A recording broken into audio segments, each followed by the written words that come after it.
کہ قل ما سألتکم من اجر، میں تم سے کسی مالی امداد کا مطالبہ نہیں کرتا، ان اجریہ الا علی اللہ، میرا اجر تو مجھے میرے اللہ نے دینا ہے۔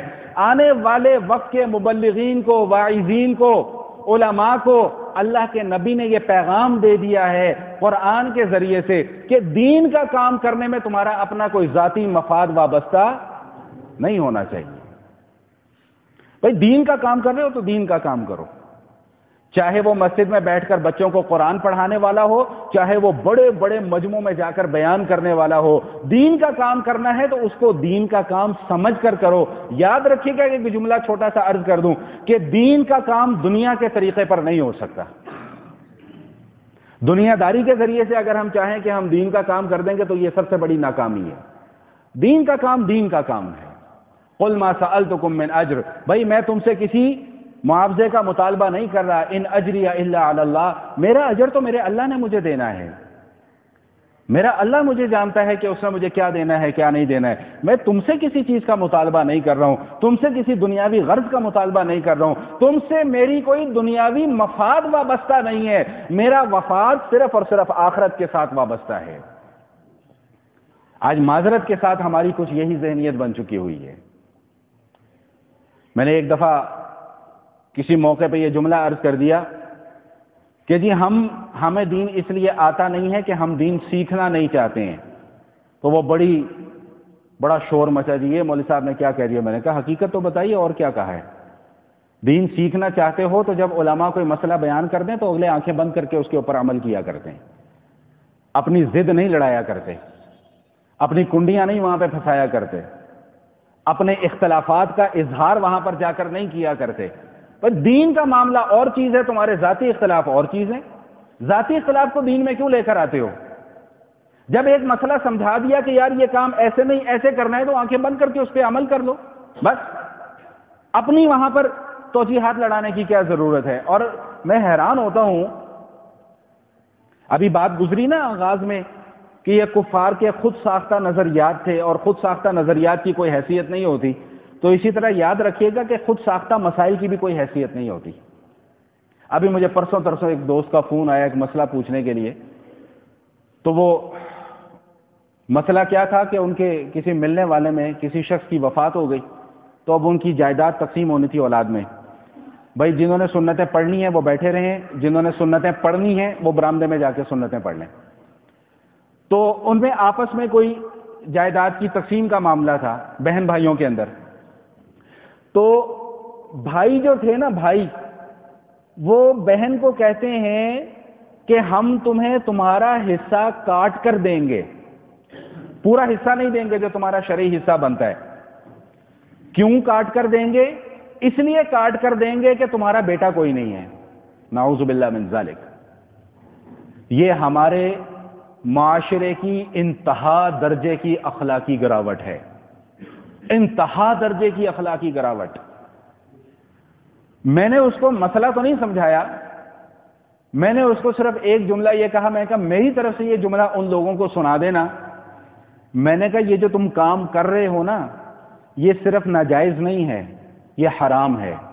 اور میں نے کہا اگر تجھے، وہ میرا دوست تھا بے تکلفی ہے، میں نے کہا اگر تجھے حرام سے بڑھ کر کوئی لفظ سمجھ میں آئے نا تو وہ ان کو بول دینا۔ ہم کیا یہ جو اپنی منمانیاں ہم دین کے اندر گھساتے چلے جا رہے ہیں، ہم کیا ثابت کرنا چاہتے ہیں؟ ہم کو بہت بڑے علماء ہیں، بہت بڑے فضلاء ہیں، کیا ہیں ہم لوگ؟ اور بھائی اپنی اوقات تو دیکھو، اپنی حیثیت تو دیکھو۔ اللہ کے دین کا مذاق بنایا ہوا ہے، اللہ کے دین کے تماشے لگائے ہوئے ہیں۔ بس جس کو میں صحیح سمجھ رہا ہوں وہ صحیح ہے، جس کو میں غلط سمجھتا ہوں وہ غلط ہے۔ امان حفیظ بھائی یہ کون سا دین ہے؟ یہ کون سے دین کا مزاج ہے؟ یہ کون سا دین کا اصول ہے جو ہمارے اکابرین علماء فقہا اتنی محنتیں کر کے دین اکٹھا کر کے کتابوں میں لکھ کے ہمیں دے گے، تمہیں اس کے اوپر اعتماد نہیں ہے؟ تمہیں اپنی ذات کے اوپر زیادہ اعتماد ہے؟ تو یہ دیکھیں، یہ بات کا وہی تسلسل آ گیا کہ بھئی اگر اللہ نے تمہیں بیٹے دیے نا تو فرعون مت بنو۔ تو بہن کا حصہ کس بنیاد پر کاٹا جا رہا ہے کہ بھئی تیرا بیٹا کوئی نہیں ہے؟ یہ کوئی شریعت کا اصول نہیں ہے۔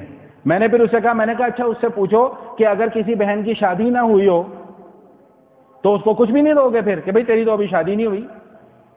ابھی رات کو ہی ایک جگہ بات ہو رہی تھی تو وہاں پہ ایک نئی چیز سننے کو ملی، یہ جو بہنوں کو جہیز دے دیتے ہیں اور بڑا سمجھتے ہیں کہ ہم نے احسان کر دیا اپنی بہنوں کے اوپر، اپنی بیٹیوں کے اوپر، بعد میں کہتے ہیں جی ہم نے تمہیں جائیداد میں سے حصہ نہیں دینا۔ بھائی کیوں نہیں دینا؟ بھائی ہم نے تم نے جہیز دے دیا، بھائی ہمارے اوپر احسان کیا جہیز دے کے، تو تم نے تحفہ دیا اپنی بیٹی کو، وہ تو تم نے گفٹ دیا اپنی بیٹی کو، جو شریعت کا اس کا حصہ بنتا ہے وہ کیوں نہیں دیتے تم بیٹیوں کو؟ اپنی بہنوں کو کیوں اپنی جائیدادوں میں سے حصہ نہیں دیتے؟ اور پھر گمان یہ کر کے بیٹھے ہیں کہ جی ہماری ساری آمدنی حلال کی آمدنی ہے، الامان الحفیظ، ایک ٹکا بھی حلال کا نہیں ہے، سب حرام ہے۔ 1000 روپے میں 1 روپیہ بھی حرام کی ملاوٹ ہو گئی تو وہ 999 بھی حرام ہی ہو جائیں گے، وہ حلال نہیں رہیں گے۔ اس تصور کو اپنے ذہنوں سے نکال دیجئے کہ یہ ہم کیا کر رہے ہیں۔ تو بہرحال اللہ کا قرآن ہمیں یہ باتیں ساری کی ساری سمجھا رہا ہے کہ قل ما سألتکم من اجر، بھائی جب دین کا کام کرنا ہے تو دین کا مفاد سب سے اعلیٰ ہے، سب سے افضل ہے، دین کے کام میں دنیاوی اغراض وابستہ نہیں ہونی چاہیے۔ ایک حدیث میں سنا دیتا ہوں آپ کو، اللہ تعالی ہم سب کو فہم عطا فرمائے۔ اللہ کے نبی صلی اللہ علیہ وآلہ وسلم ارشاد فرماتے کہ جو شخص اس دنیا کی زندگی میں قرآن کو بیچتا رہا ہوگا، اب قرآن کو بیچنے کے مختلف طریقے ہمارے یہاں رائج ہیں، اس کے اوپر مجھے کوئی کمنٹری کرنے کی ضرورت نہیں ہے، کوئی تقریر کرنے کی ضرورت نہیں ہے، آپ سب سمجھدار ہیں۔